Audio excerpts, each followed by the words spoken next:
Y accéder, il faut monter à bord de cette petite embarcation. La pratique pour faire ses courses quand même. Il faut adhérer à ce mode de vie pour venir ici.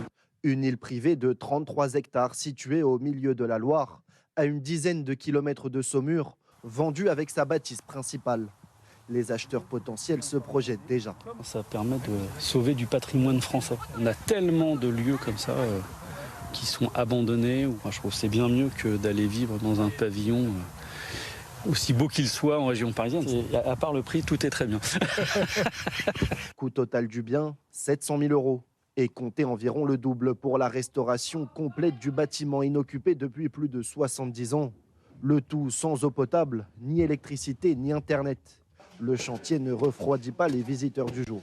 Il faut installer des panneaux photovoltaïques, par exemple, enfin trouver des sources d'approvisionnement électrique. Mais il n'y a rien d'infaisable, en fait. Si on n'a pas les moyens de faire des travaux, on ne vient pas visiter. L'agence reçoit depuis une semaine et la mise en vente du bien quotidiennement des demandes de visite.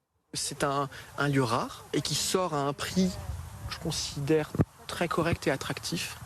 Avec certes beaucoup de travaux, mais je suis assez confiant sur le fait de le vendre rapidement, effectivement. Le propriétaire actuel est un éleveur qui exploite l'île pour ses prairies depuis 1987.